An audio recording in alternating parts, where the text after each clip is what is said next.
Welcome to Psychology the Daf. We are in Gemara Pesachim, Daf Lamed Beis.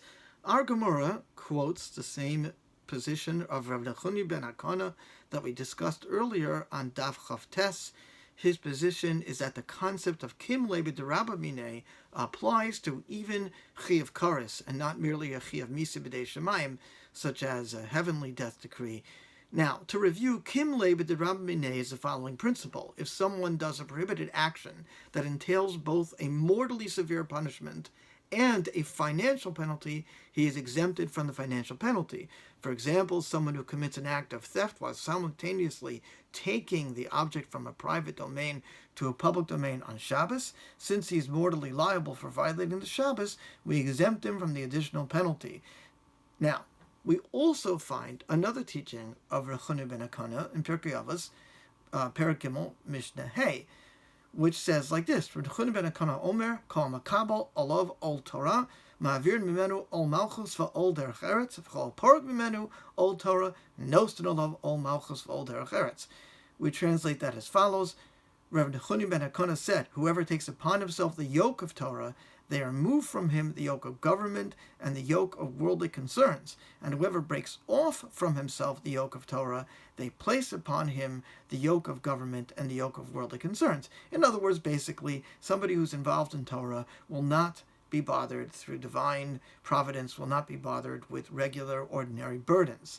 Now, the Nachlas Avos asks, why the reward of removing yokes of worldly punishment and government concerns is stated as opposed to many other fine rewards. I mean, one can presume that there are a lot of other rewards that one gets for studying Torah. The Medrash Shmuel notes some other discrepancies in the language of the Mishnah. Why is the reward for accepting the yoke of Torah described as removing the yoke of government and the yoke of worldly concerns, but the punishment for breaking the yoke of the Torah is described as placing the yoke of government and worldly affairs upon the person? Logically, does it not make more sense to say that if one does not bear the yoke of Torah, then he will remain with the yoke of government and worldly affairs, right? Because after all, it is a given in life that there will be normal burdens unless somebody does something specifically to merit miraculous exemption. So to answer this, the Medrash Shmuel explains that there are actually three levels. The first level is ordinary day-to-day burdens of life. The second level is the removal of those burdens at the current state that they exist.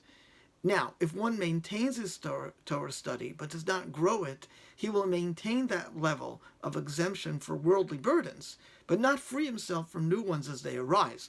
The final level of achievement is to constantly be growing and taking on more Torah responsibilities. Such a person will constantly merit exemption from ongoing and new burdens that might befall him. And that's what's meant with Ma'avir Mimenu Ol Malchus VaOl Derech Eretz. They'll be continuously removed.